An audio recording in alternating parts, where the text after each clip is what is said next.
All right, everybody. Hello, hello, hello, and thanks for joining us. We should be officially live with our brand new episode of Back to Basics, assuming that everything is working the way I intend it to be. I am still, to the surprise of many, Pastor Don, and I am joined by the wonderful, the amazing, the magnificent, the finally here, Courtney Fraley. Yeah, my tarot told me I wasn't allowed to quit. I think that's God talking, so here I am. Does have a bad habit of doing that. I don't want to quit. I'm real tired, boss. Yeah, I I I get that. I I'm sure you totally get do. that. I am so very tired myself, but we are where we are, and we're doing what we got to do, and hoping to God Easy that to it say from actually affects Japan. something. You know, yes and no, and this is something that I honestly think is worth mentioning. That if you are American, it affects you differently in different locations, but it doesn't not affect you. So, like, Oh, I know. I mean, and this is going to affect everybody, American or not, the amount oh of yeah, bullshit you're pulled not right now. wrong about that. Like, I have compounding It's part of issues why I'm also. like, I'm not fleeing the country. It won't help. It changes the difficulties you have to deal with. So, for example, like my big issues are one, I can't reasonably be expected to go back and visit my family effectively ever again. So that's that. I'm going to be graduating with a degree here, hopefully in another year. I'm not going to be able to walk for that because, yeah, getting into the country when you are a poor American with a non-American family, and you're constantly speaking out against the current administration, not Shouldn't be a exactly problem because it's America, but here we are.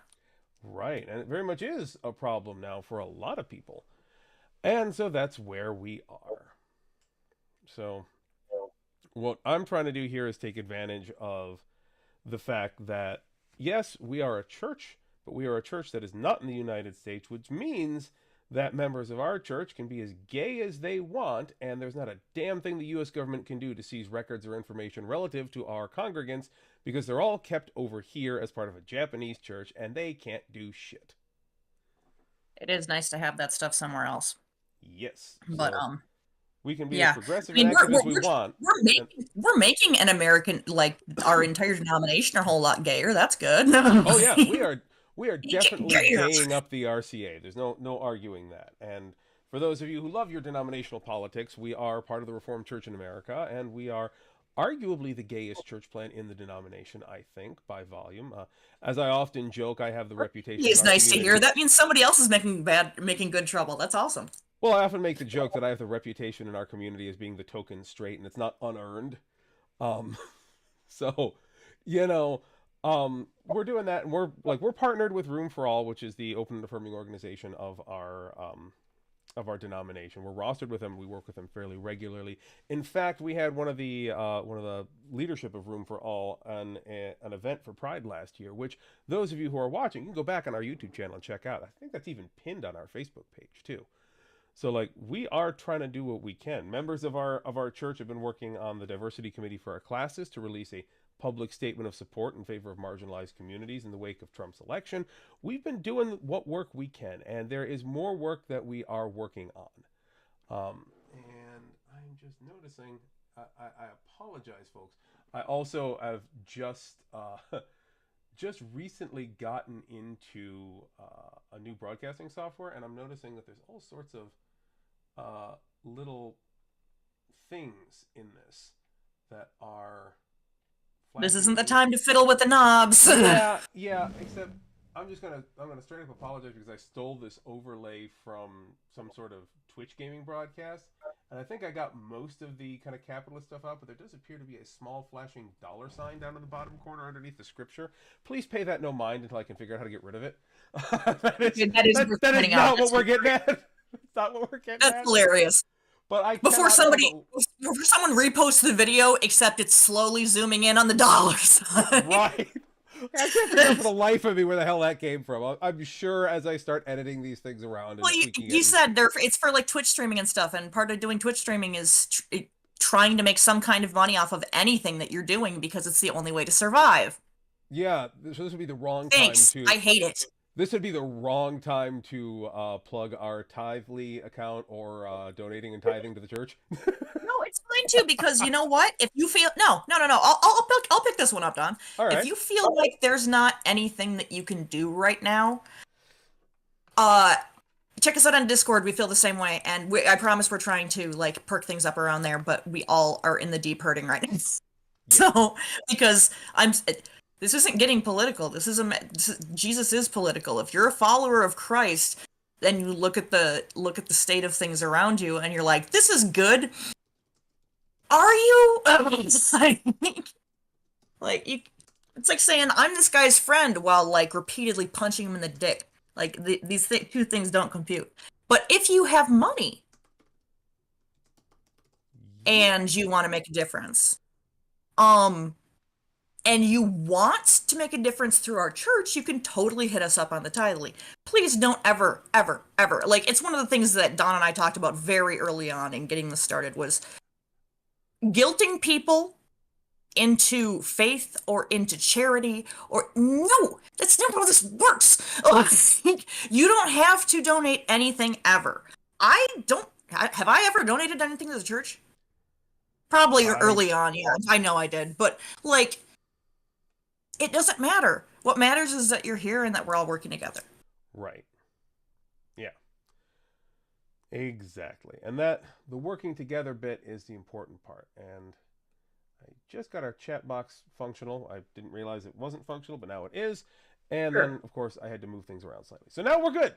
We're good. And I apologize right off the bat for all the various technical glitches. Like I said, we are using a whole new streaming setup. This is, by the way, for those of you who are long-standing friends of the community here, this is the same setup we just recently started setting up for our worship, which, as you may have noticed from last week, had a huge jump in production quality because of the new software. So now we're using it here too. So fun stuff. But it also has taken me time to figure out. So apologies in advance for the various glitches. But also the Bible. Let's do the Bible. How long? We've been doing this for like 20 or 15 minutes or whatever. Yeah, let's go read the Bible. Yeah. Presumably that's something that people want in a church. I don't know. Generally speaking. Now, before we dive in and make Courtney do all the work of speaking, I am going to go ahead and put this out here because we've got in Mark chapter 6, we have just a selection of short stories. We've got, let me count them up, 1, 2, 3, 4, 5, 6 different short stories here in chapter 6 of Mark. And they're all good ones that are worth exploring. It's got the rejection of Jesus at Nazareth, the mission of the 12, the death of John the Baptist, the feeding of the 5,000, Jesus walking on the water, healing the sick in Gennesaret. Like, we've got a lot of stuff happening in this chapter. So if you're just now tuning in, Mark does this. He covers a lot of ground fast. Yeah. Or the book does. Again, if you go back to the beginning, we explain. Right. In general, all the shit is weird in the Bible. In general, though, what we are dealing with here is Mark's signature.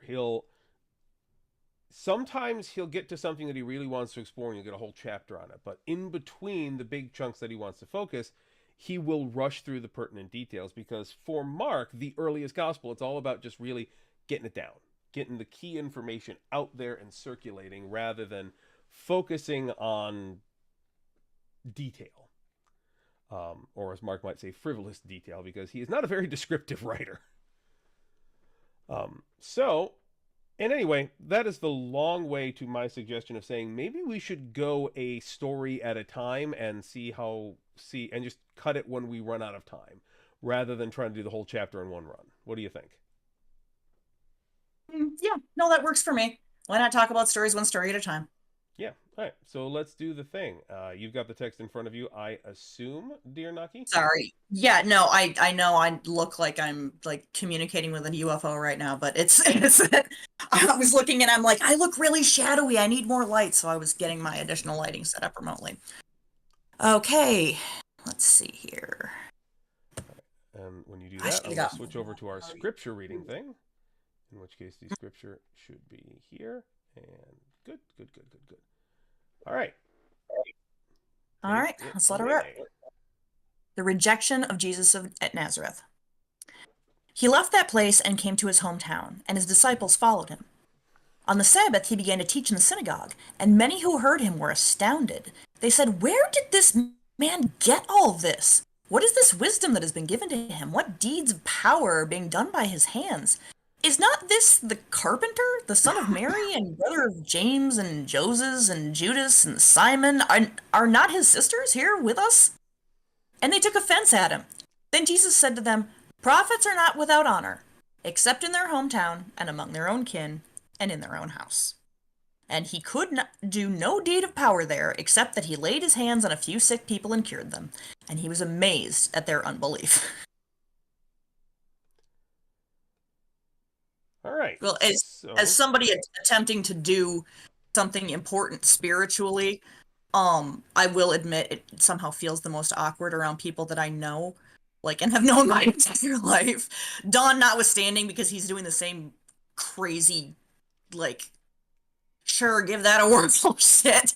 But yeah, but in the same vein, like, I get that awkwardness too, like, even with you, because I'm like, okay, yeah, most of the time we're still the same friends we always were, but every once in a while I gotta be like, okay, well, I gotta pastor this shit. So, like, that's weird sometimes. It's like, yeah, but this is Courtney, who I've known for. But I mean, just as far as like the lack of acceptance, like, yeah, yeah, but like it's that.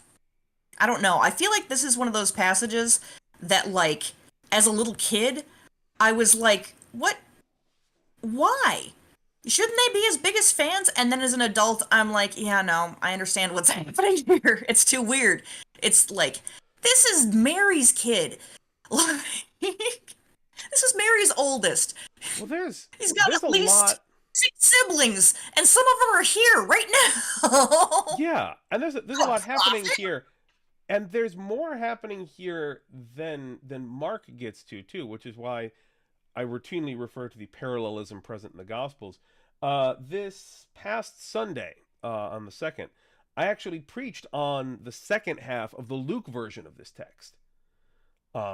And specifically, Luke's is, of course, big enough that it gets broken up into 2 Sundays. The whole Jesus at Nazareth trying to preach shit. I remember this being a lot longer. Yeah. Just other books. Well, the Luke one is the one we generally tend to lean on, and that opens with Jesus taking the pulpit in his synagogue and reading a selection from the book of Isaiah, followed by everybody getting pissed and running him up the hill outside of town so they can hurl him to his death. So that's not even like doing prophecy. That's giving a reading in your local synagogue. Seriously? In fairness, and in the interest of pluggings, check out the sermon from this past Sunday if you want greater detail on this. The specific selection of text that he used was extremely inflammatory because he read a section of Isaiah. And actually, you know what? Since I've got my commentary on my iPad, I'm pretty sure I've got my sermon up on my iPad here, so I can just bring the pericope up as well here. Yeah, he read a section from Isaiah. It's the fact that what he chose to read was very pointed. Well, what he chose to read was this. He read from Isaiah 61 verses 1 through 2, and he reads, "The Spirit of the Lord God is upon me because the Lord has anointed me. He has sent me to bring good news to the oppressed, to bind up the brokenhearted, to proclaim liberty to the captives and release to the prisoners, to proclaim the year of the Lord's favor." And that's where he stops. But the next line, which he omits, reads, "And the day of vengeance of our God." So their fury was on what he left out. He deliberately left out the vengeance piece and let it rest on freedom from oppression, release to the prisoners, and the year of the Lord's favor, the Jubilee. And that is, like, without rehashing my sermon from last week, I will say that that is a hugely important distinction today, because in the time of Jesus, they were looking back on the time of Isaiah where they've been brutalized by an invading army. And the idea of vengeance, as everyone's laying bleeding on the ground and trying to rebuild their houses from actual ashes, kind of has some play and is something that they kind of need to hear in a certain way, even if it's not strictly speaking theologically accurate. However, in Jesus's day, the oppression was economic, and the leadership of the time, the temple leadership, the kind of Jewish governmental leadership were all kind of in on it. They were profiting off of the oppression of the people, and they needed the people to be angry at the Romans and thinking about vengeance so they wouldn't notice the people closer to home who were basically robbing them blind. Mhm. So by leaving out vengeance, he's omitting the primary tool of cultural oppression and saying, no, no, Jubilee now, freedom for prisoners now, and screw y'all. Which is a hugely, hugely subtle, but also hugely rebellious act, which, I kind of get. Yeah, no, that's super cool. Yeah, Which version of the story is that in? Is that that's what is that in from? Luke? Let's in Luke. Yeah, Luke Okay. 4. Okay, cool. So So, yeah, extra after school reading for everybody. indeed. But in general, like if you look at what's verse 3 here, where they read off his family lineage, and then it ends with, and they took offense at him. The degree to which they took offense cannot be overstated because, at least in Luke's account, they tried to straight up murder him. Um, Man. they're like, "Oh, it's Mary's little kid. We've been over to the house for dinner so many times. Kill him!" Like this actually, to be honest, this literally, spoiler alert for those who aren't familiar with a now 20-year-old Broadway musical. This basically plays out like the middle act break in Wicked. Like, It may like, shock you, but I've actually never seen any version of Wicked. dear Lord, I have to tell you, go see the one that just recently came out. It is I've not breath. heard complaints about it. Oh no, But it is anyway, breathtaking. It is from a later, Bible. strictly musical perspective. Holy dear God, the actress who plays Elphaba is like, unbelievable. Anyway, back to the text. Your music So nerd is showing, but continue. it always is. Uh, so yeah, so we've got the other part of this, which is equally important, which is verse 5. He could do no deed of power there, except he laid his hands on a few sick people and cured them, and he was amazed at their unbelief. What do you get of that? What's your takeaway there first? Um, Oh, Maybe he was expecting better from his own hometown. Gosh, that never occurred to me. Unexpected disappointment is something that Christ had to experience like the spectrum of human experience, which yeah, that's that is part of why he came, if I'm not mistaken. like to all my LGBTQIA siblings out there. Emphasis on the T in these days because dear God doesn't need to be emphasized right now.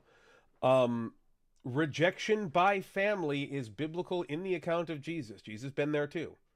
Hmm. And by the way, thank you, Fabian, in the chat there for reminding me, because I couldn't remember the actress's name, Cynthia Erivo, who did Wicked for Elphaba. Oh my God. Anyway, yeah, the rejection by family. It's not just central to Jesus's experience. It's the first damn thing that happens. Like it is often couched as the beginning of his ministry, as he starts by ministering in his hometown. He gets a pulpit supply shot at the temple, and then is immediately tried to murder for coming out as a progressive, I guess, in the parlance of, I would say the parlance of his time, but it seems to also be the parlance of today as an excuse for murdering people. Um, but yeah, and so that's where it starts for Jesus, in a not dissimilar place than where it starts for the rest of us. So yeah, there's that. But it's also, I find it very interesting, and I side note, the evangelicals who love to dance and twist on the mysticism and the miracles of Jesus, I love to direct them to this verse and just watch them blue screen a little bit. But why was Jesus unable to do any deeds of power there? Like, if he's got mythical god superpowers, were people not believing in him? Was that enough to stymie God? What do you make of that? Well, I'm currently like, I, if I'm reading my own facial expressions correctly, reenacting the math woman meme. Because I'm, I'm trying to kind of parse that. Um, it seems at once a profound thing that I'm just on the edge of getting, And on the other hand, like asking, could God microwave a burrito so hot that even he couldn't eat it?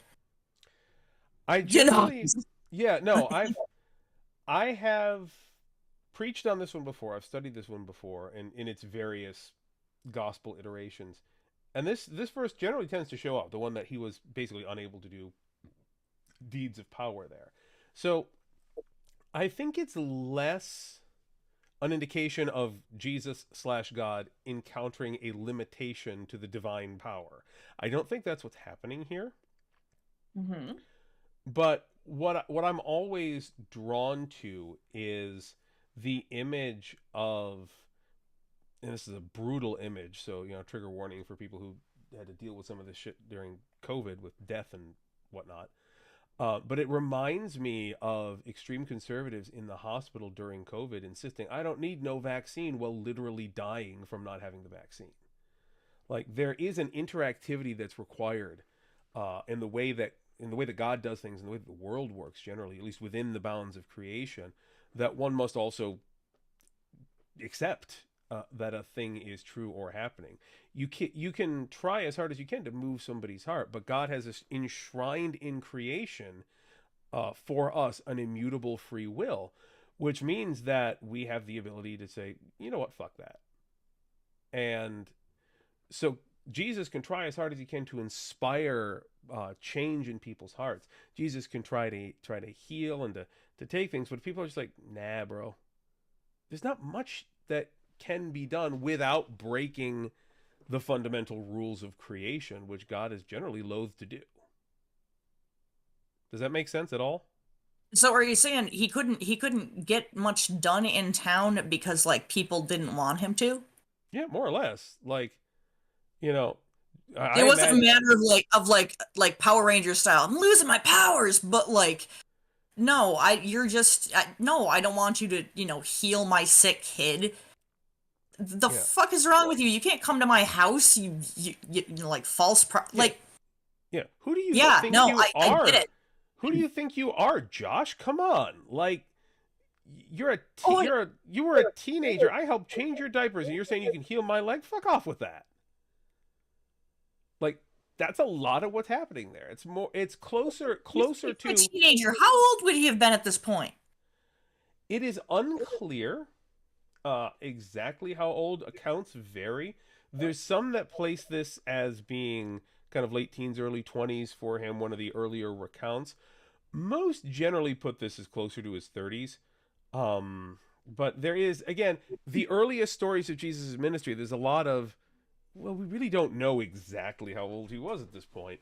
Um, it reads as younger than some of the other stuff he's done, just in terms of kind of some of the universalities of how people behave as they age. Yeah. But in general terms, yeah, I would say the common estimate is between 30 and 32, but he's kind of behaving like he's in his 20s. Um, so, yeah, I don't know. But that All just right. about covers Um, that.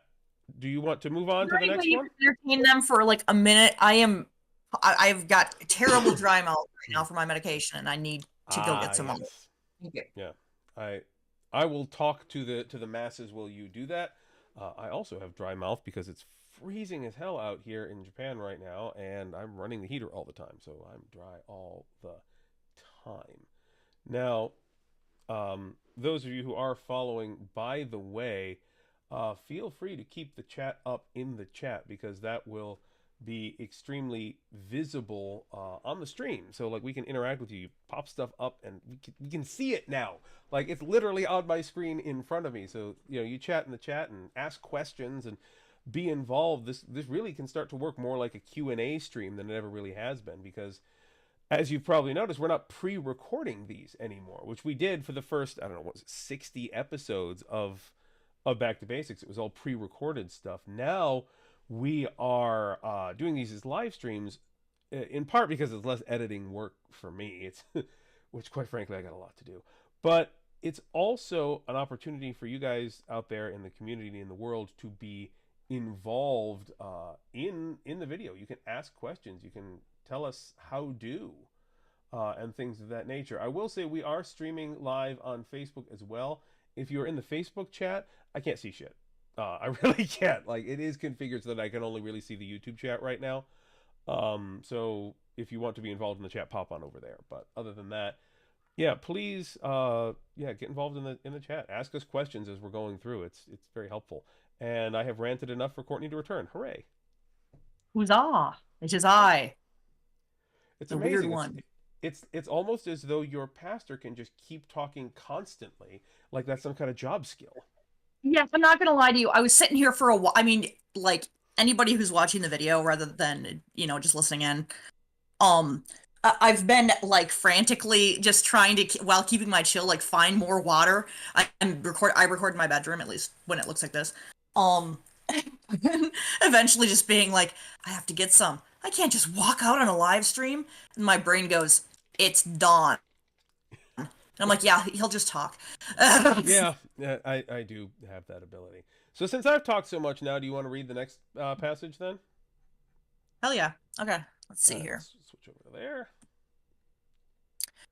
Ah, the mission of the 12. Then he went about among the villages teaching. He called the 12 and began to send them out two by two and gave them authority over the unclean spirits. Let's come back to that later. He ordered them to take nothing for their journey except a staff. No bread, no bag, no money in their belts, but to wear sandals and not put on two tunics. He said to them, wherever you enter a house, stay there until you leave the place. If any place will not welcome you and they refuse to hear you as you leave, shake off the dust that is on your feet as a testimony against them. So they went out and proclaimed that all should repent. They cast out many demons and anointed with oil many who were sick and cured them. Okay, yeah, let's go ahead and start unpacking this. Yeah, there is a bit happening here, as is generally the case with with Mark. In the Bible. And I've got, for the record, I have, as we're going through this, I have my commentary open in front of me, and excuse me if I haven't plugged it I need lately. to do that. I finally got a tablet so I can put my Yeah. freaking scripture on something else. I will say, if I haven't plugged it lately, Dr. C. Clifton Black's commentary in the Book of Mark, probably my favorite here. That's the one I tend to default to, not the least of which because he was my seminary professor in New Testament, and dude knows his shit. Oh, man, he's one of the experts in the field. So yeah, so we're talking here about the mission of the 12. Um, and let's see, so six. Okay, unclean spirits. Yeah. Anytime there's anything that's directly supernatural, I gotta come back to it, like, Yeah. what are we talking about here? Especially because we've been over the whole, like, I mean, I said hell yeah earlier. We've been over the whole hell's not real thing, and there's, like, a lot around that. Yeah. I will come back to this every time it comes up because people need to hear this, that we cannot forget that even with the Bible, we are dealing with a text that was written pre effectively anything we would think of as science. So the term unclean spirits is a catch-all for weird, crazy shit we don't understand. Now, I am not going to be the guy who says there's no such thing as the metaphysical. We've had a conversation here before on what demons actually are, so to speak, which I tend to ascribe as a demon, not necessarily like a fallen angel or anything like that, but more like what happens when greed or lust or hatred metastasize to a point where they are controlling you rather than an aspect of your own personality. And where the greed or the hatred or the bigotry or whatever becomes its own kind of sentience, where it puppets you in a very It has real the sense. wheel. Yeah, when that becomes big enough to take the wheel over your own, like, imagio Dei, the own reflection of God within you, your own personal soul, for lack of a better term, that's what I would quantify as a demon. That's not something that's psychological. That is literally a corrupting influence that has gained its own kind of demisentience. And that falls under the category of spiritual shit that even on this far side of our scientific revolution, we still haven't really spent a lot of time to explore, and even science doesn't have a whole lot to say about. They're just like, yeah, we don't fucking know how that works. So I would generally say that that's kind of the metaphysical side of things. And at the same time, yes, Virginia, it's true. They did group pretty much every form of mental illness under unclean spirits as well. So when we talk about them or he, in the case of Jesus, healing or having the authority to heal unclean spirits, a lot of the healing involved with this, I would basically boil down to mental health reparative actions. So, like healing an unclean spirit could be something as simply as a counseling session, giving someone validation so that they are like, oh, maybe I really am in need of this and I can take care of myself. And their behavior and personality and style changes as a result. Simple counseling and interactions from a beloved person can do that. And there are, as those of us with, for example, ADHD know, there are biochemical deficiencies that also cause certain types of mental illness. And if we ascribe that Jesus is capable of healing blindness and broken limbs and stuff like that, it stands to reason that biochemical deficiencies would also be on that list. Here, So, let me rewire some pathways for you. yeah. Oh, hey, it seems like your brain's not producing enough dopamine. Let me fix that for you. So, yeah. So Oh, there's your problem. yeah. Ah, there's your problem. You just get a little bit of a misfire over here. Let me just fix that. There you go. You know, and that's basically what this is. This isn't like Jesus yanked out the literal sword of the spirit and started fencing with Satan and all manner of fallen angels and shit like that. Like, no, I love the Bible. The Bible is wonderful, but it's not nearly that exciting. At least not in that way. Like, it ain't an action novel, guys. Come on. The parts that are generally a tragedy. Yeah. And the parts of the Bible where there is a lot of action are usually the ones we're misunderstanding. Revelation. Anyway, but we've talked about that in our Bible study a long time. We should have like written down and recorded a bunch of that stuff. We could have used that as like additional content or something. That was a good Bible study. We will, you and I, when we've gotten through the Gospels and we'll start jumping around the rest of the New Testament, we'll get there. Don't worry. And we will return to Revelation and we will beat it with a sack of hammers. Anyway, so we've got the mission of the 12 here. We've talked about the unclean spirits thing. What else do we want to pick at here? Because there's other stuff happening. Pull that back up, because I mean, I just dropped a massive mental bookmark there. Because I was like, yeah, no. Why weren't they even allowed to bring like rations and like?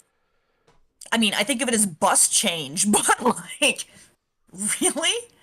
Like, would you like are the towns real close together? Like, no, I mean yes, but also like, not generally. Because part of me is like, Israel's not that big, but yeah.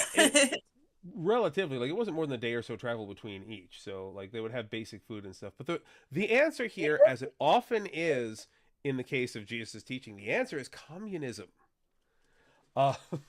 Because what go out and hope they do this. Well, it's more along the lines of like, you're not just going as service providers. I don't want you to go there. I don't want you to be well equipped, because all of the mystical healers in that time were decked out like comedic, over-the-top representations of what people think the Pope looks like. Like, they were insane. They were just rocking the gold and the what have you, because they wanted people to flock to them. Look how profitable I am. Predates Osteen. I'm sorry, as a means of attracting people. And that's kind of how like a lot of the faith healers, the snake oil salesmen, the would-be what are generally called magicians or mages or what have you throughout the various parts of the Bible, generally con men who are trying to pretend at healing, and they would deck themselves out like a son of a bitch. And so he's saying, look, get rid of the materialism. Like, we don't want people coming to us because they think that we are the most profitable game in town, that we look the best and are therefore the most likely to do it. We don't want them trading on capitalism. And second, the healing is secondary to the forming of community. So you're going to go to these places, you're going to teach to people, you're going to involve, you're going to share what you have with them and teach them to share with you. And that will provide for your needs by the building of community, not by the showing off of wealth and getting people to pay you. So that's kind of the origin of a lot of these instructions here. Does that make sense? Yeah.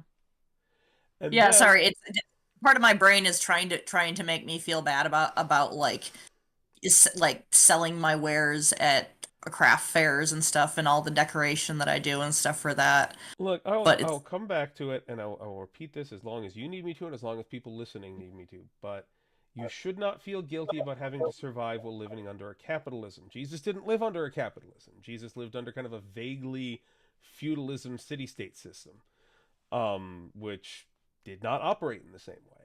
It was quite possible to have a much freer exchange of goods and services because it wasn't restricted by social contribution in the way that kind of a capitalist system works. So we're in a different system right now, so you shouldn't feel guilty about buying and selling and doing what you have to do. And that comes up later in like the epistles as we start getting closer to Rome, which has, I won't say a capitalist system, but definitely a more economic system. And these issues start coming up in some of the letters, and Paul's writing is basically like, yeah, do what you have to do, and that's generally the way to go. But for here, is it in some way sinful that like I like doing that? Like, I don't no, like having to do it when the weather is shitty. I don't like how bad I feel if my stuff doesn't sell, but like I like decorating out my tent and getting all decked out myself and selling my wares to passersby who like my yeah, art. exactly. And what you like there is not the capitalist exchange of it. What you like is creating something and sharing it with people and making a space where people could come to appreciate that and benefit from it, and then moving on and doing that with other people. The monetary exchange is secondary to that, although necessary under our current system.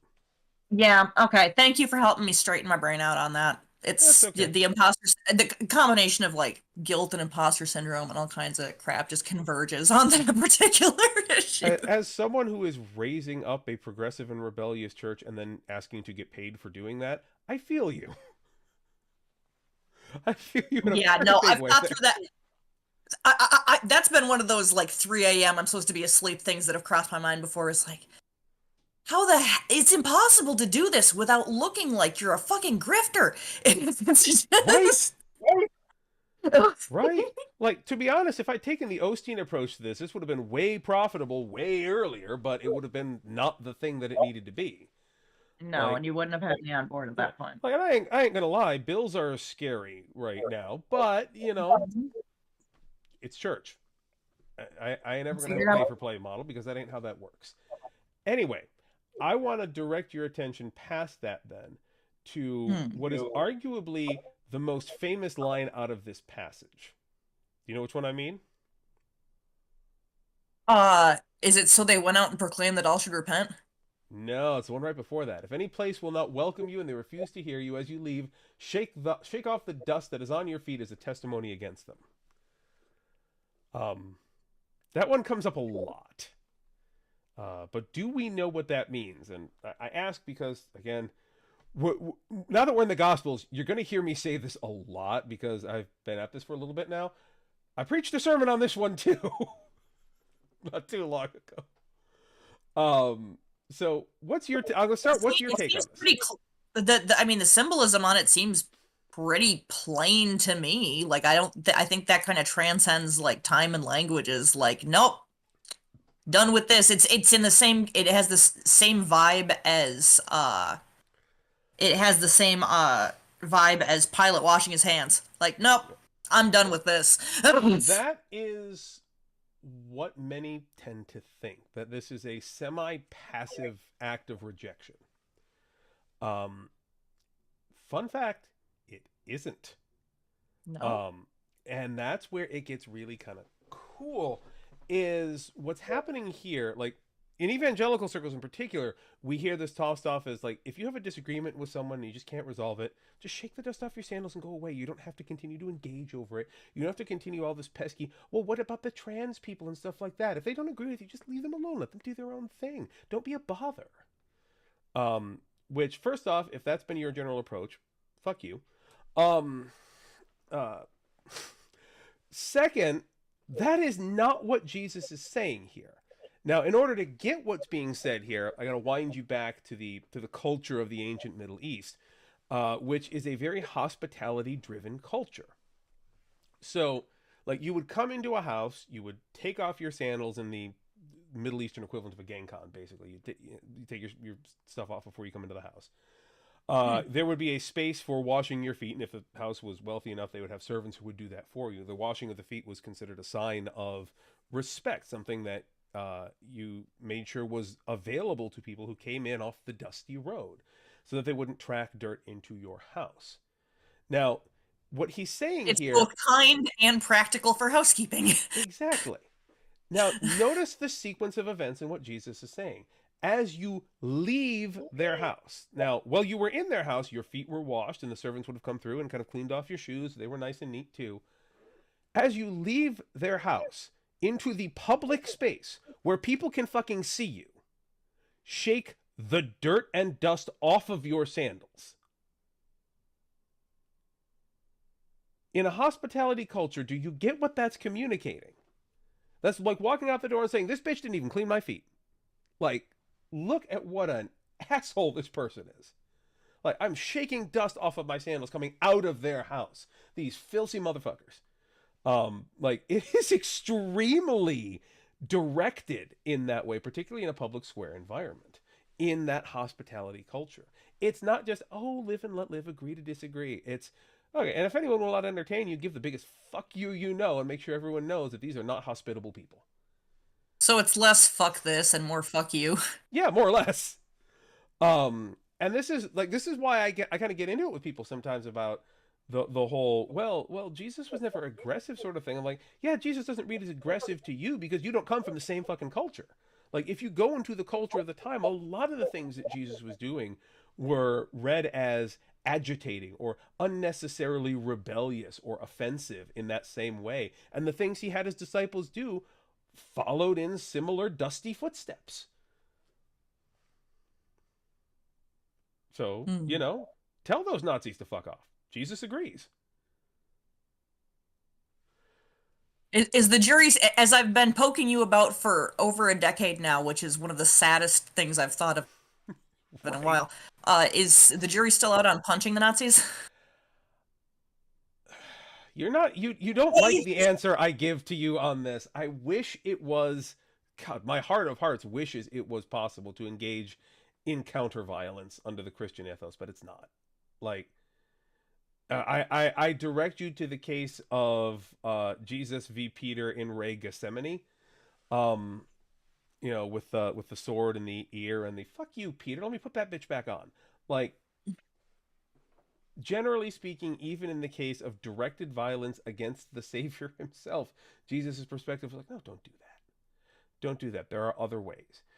Shame them in the public square. Teach and do everything you can to feed and support and care for people.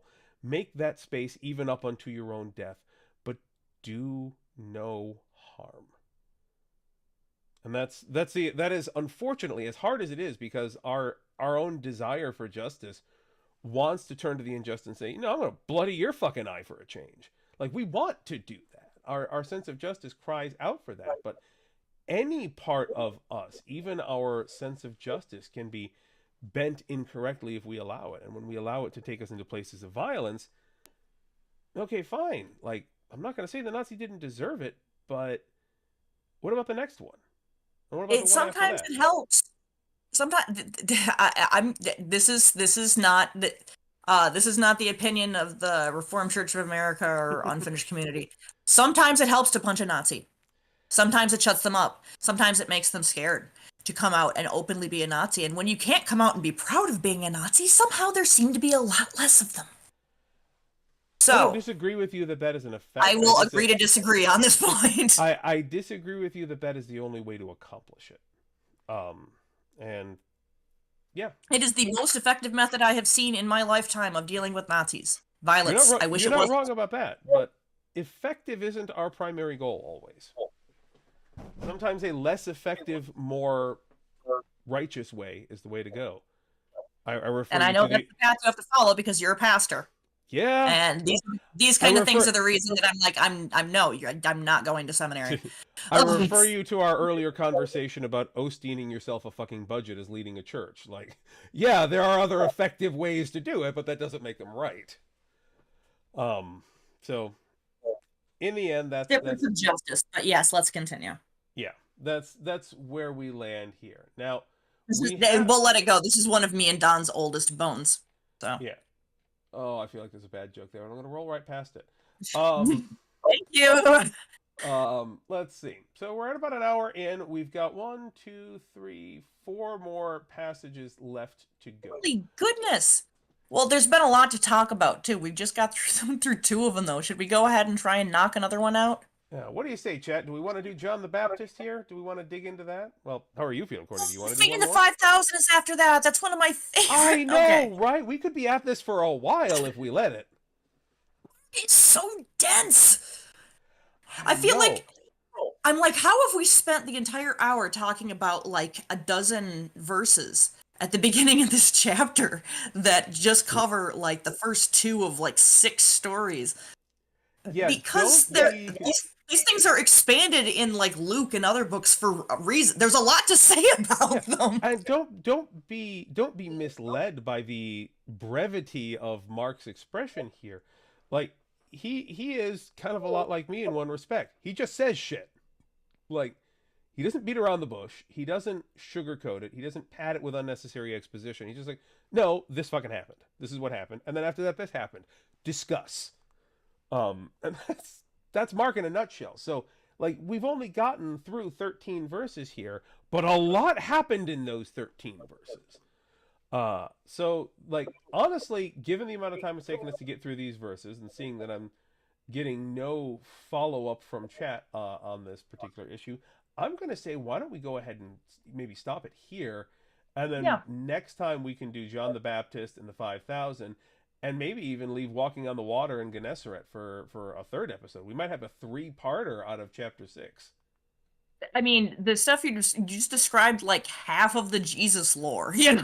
Right? And by the way, this should be extremely telling for everybody that we are in chapter fucking 6 and we're covering half of the Jesus lore. Like, what did they not teach you in Sunday school?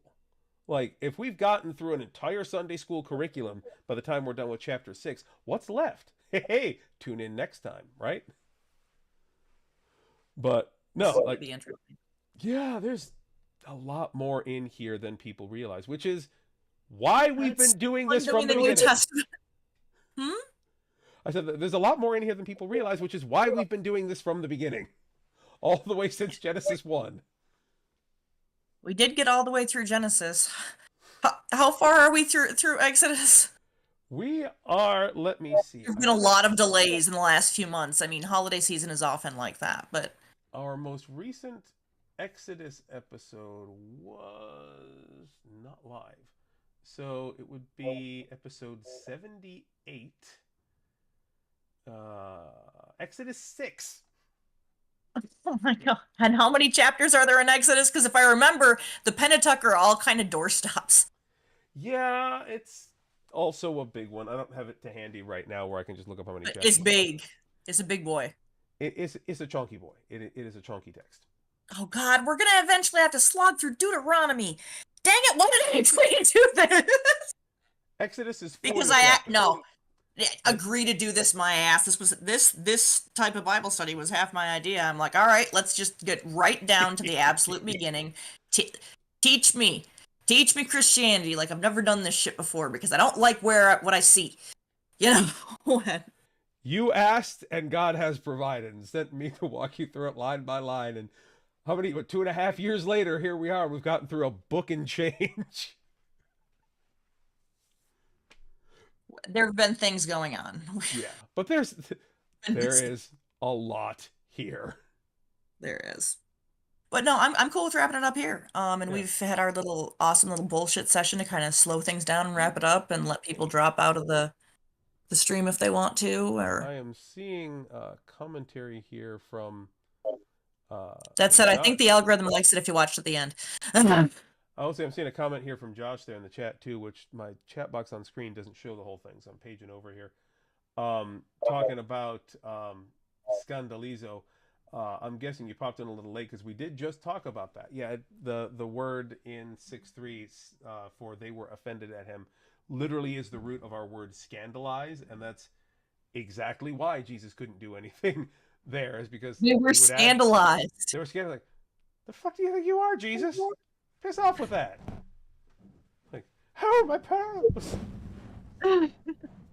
Yeah, so that's it in a nutshell. But yeah, so that'll take us to the end of where we are today. Oh, holy shit, I have a chat box in my control panel too. I didn't realize that. I just got a Um, really good idea for this story. yeah. So anyway, that gets us to the end of where we are for this week. Minor technical glitches notwithstanding, I hope you all have enjoyed our time of conversation here. We are doing these live streams now every other week at the same time. So the first live stream of the month, which we have just finished, is our Gospels live stream, and our second one, which will be in 2 weeks, is when we are going back to basics. We're going back to our slog through the Old Testament for the perpetual torture of Courtney, if nothing else. No, it's super interesting. I just cannot believe how much of it there is, especially thrown in contrast to not just the New Testament, which, you know, I mean, you look at the side of a Bible and see where the split is, and yeah, that's already a big difference. But Mark, which is like, we're speed running this story. Yeah, like Getting all our hits in, but I mean, Mark is speedrunning strats. That's basically it. It's speedrunning strats for Jesus. And there's a T-shirt in there. God. By the way, if anybody listening likes to design T-shirts, please get in contact with us. I know it seems very like gross capitalist to like sell T-shirts for your church, but also it's a way of people donating voluntarily and getting something back for it. Yeah, so. And we kind of do need that. So, you know, we do. We yeah. actually really do, please. Yeah, truth be told, we actually need a lot of volunteers for a lot of different things. So if you are following along on this and you're on our Discord server but haven't joined the church yet, later this month, and I'm still trying to pin down the exact date and time yet, but it will be on, for me at least, a Saturday morning, so Friday night for the East Coast. We're going to start doing our Christianity 101 class, which will double as our new members course. So if you want to actually join the church as a member, we're doing the thing, and we're doing it proper this time. It's a full-on confirmation course. So come join us for that. That's going to be, I'm pretty sure it's starting the end of the month. Like I said, we haven't decided the exact date yet. But that's going to be a live-streamed lecture portion followed by a conversation portion that will not be live-streamed. And that will be shared with anybody who's physically in Japan and wants to be in the building as well, which is why we're doing it in a Saturday morning. So there may well be people in the room and people online, depending on who all wants to turn up for this. So this is going to be a big deal. We've got a nice long curriculum with a lot of information in it. If you are a member of the church, we need help with basically everything. So shoot me an email or shoot me a message or something. They've got that covered. No, please help. Yeah. If you think, oh, they're doing a great job with this. No, like I spent most of yesterday redesigning our news and social topics channel. Because the one we have is depressing as hell because there's so much depressing news and we have to make it work better. So like I can't be spending all day doing every little thing. So we need definitely more help to make this stuff work. So if you are part of the community, please pitch in and help out. But one thing you can definitely do that always helps, well, there's two things you can do that always help us out, actually. The first one, Courtney was kind enough to mention earlier in the video, which is if you are a monetarily capable person and feel so inclined to help us continue doing this work, links are on the website, down in the description, etc., etc. Money, please. It's both helps. needed and appreciated, but not required. No, it's not required. For your part. For ours, we are not a pay for prey organization, if you pardon the terrible pun. No, that's wonderful. Please keep it. No, but that's a good one. Yeah, we do definitely need that, and we're looking at ways to get more content out. We have a Substack as well, which is where we're publishing stuff, which is free. That's mostly we're using it for worship updates and general information, but I have plans over the next few months as things go on to start adding more and more kind of written stuff there for you to peruse at your leisure. And again, the Discord server where everything's happened. But the second thing that is also really, really helpful, which I will kick over to our wonderful Courtney here to tell you to do is... like, share, and subscribe. Yeah. honestly, like Leave a that. comment, even if you hate us. The algorithm loves it. So Yeah, honestly, even just the two of you folk who've been in the chat so far, like that helps the algorithm. Post this shit on your Facebooks or your Blue Skies or your Threads or what have you. You take the link right off the video, hit the share button, copy it, put it somewhere where more people can see it, and we will continue to rant about these things. Like the more, the merrier. The more people see this though I stuff. might interject. Don't put our info on X. That's no, Yeah, we don't. no, fuck that. Like that's No, why I said Threads and Blue Sky. I'm totally okay with those two. absolutely not. But fuck Twitter. It's the only thing in the world I'm going to continually dead name. But fuck it. Um, I'm sorry.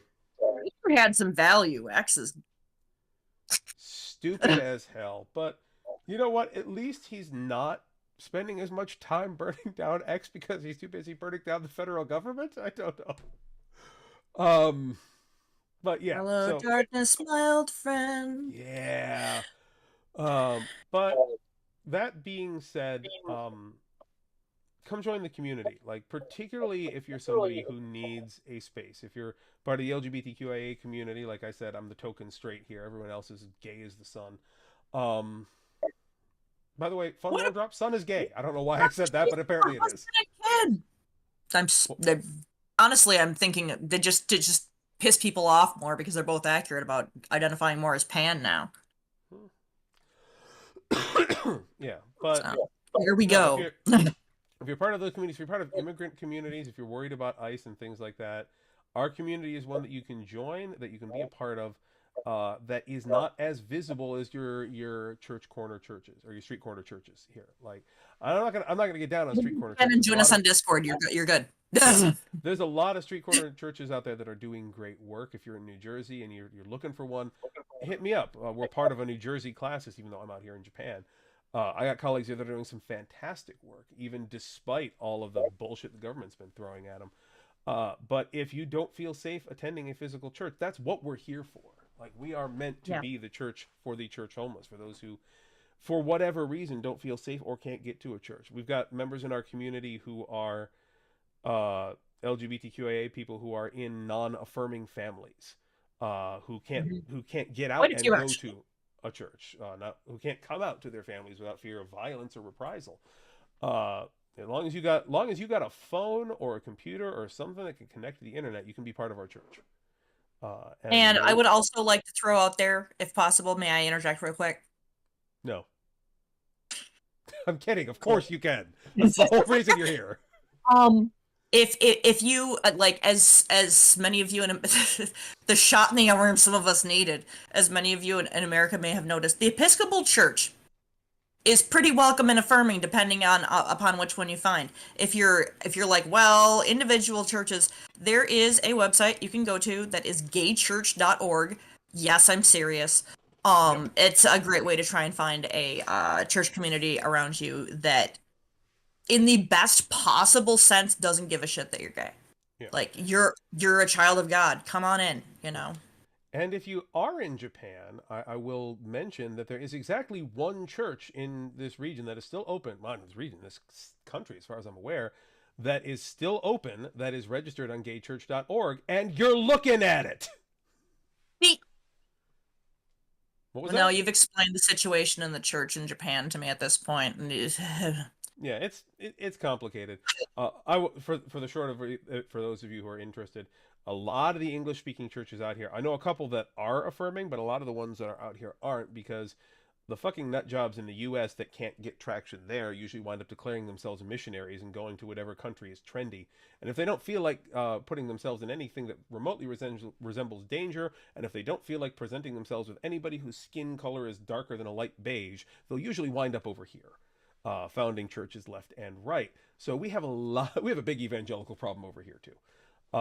So particularly, once you line it all up, I'm like, oh no, I can totally see how that would happen. Yeah. Fun fact though is tap into a population that, this is not me saying worse than us by any stretch of the imagination. We all have our own problems, but is kind of xenophobic. Yeah. I will say, however, that that does tend to be limited to English-speaking churches to a large degree. Not to say there aren't a good chunk of unaffirming native churches out here as well, but most Japanese people look at church in general as, why the fuck do I need that? And so if they see church plus bigotry, they're like, definitely, why the absolute fuck do I want that? And they walk away. So like the white churches generally tend to even for the people who want something like that. Yeah. So in the end, you tend to attract a lot of immigrants and expats to those communities who are there for lack of anything else to do or be. But guess what? You don't have to be a bigot and attend our church. In fact, it helps if you're not. So if you are and you still want to come here and like speak to us in some sort of, well, let me genuinely understand, which that might be refreshing, I guess. You know, I actually had that with somebody not too long ago who was very much on the Trump supporting side of things, and through several conversations has flipped sides completely over the last few months. Like, if you are willing to listen, change their minds. Yeah. If you're willing to listen and hear not just what God has to say, not just teaching about the Bible, because I know a lot of people feel weird about someone with a different political perspective teaching them about the Bible, pastor or not. But if you just want to hear what people are experiencing, come to church. Like, come to the church where those people are, and they'll tell you. And if you're willing to learn, our community, like I say, is a very progressive place. It's open and it's affirming and it's caring. But we don't turn away people who have different political perspectives. We only ask that you listen and that you be willing to learn. So, and that you come in good faith too. Exactly. You might think, well, that how can you possibly tell that? You can. basic Discord moderation. You can. Yeah, we've had to moderate a few folk out a couple times because of bad faith. It happens. And Nothing though. That's always nice. I figured we'd have a way bigger problem with like bad faith actors by now. I figured we'd have a way bigger problem with that by now. I figured we'd see more bots and bigots than we have yet. That's not to say that we're inviting all the bots and bigots to turn up by any means, but you know, as long as you're coming in good faith, that's fine by us. Mm-hmm. So, here we go. Right. Okay, how long have we continued to shoot the shit out? We do the Michigan goodbye of like YouTube farewell. Well, time to go. Gotta slap those knees, gotta say the whelp, and get a couple of opes on your way out the door. You can't do that. If you're just at the whelp stage, you've got another half an hour between getting to the door and getting to the car. That is true. But so let's just call it a night, shall we? Let's call it a night here, all right? Thank you all for joining us. We will see you on the next live stream. And oh, by the way, we do this on Sunday mornings, too, for actual church worship. English and Japanese on alternating weeks. Come join us. Like, shit's starting to happen. Please be part of the community. Take care, everybody. Have a wonderful week. We'll see you later. Bye. Bye.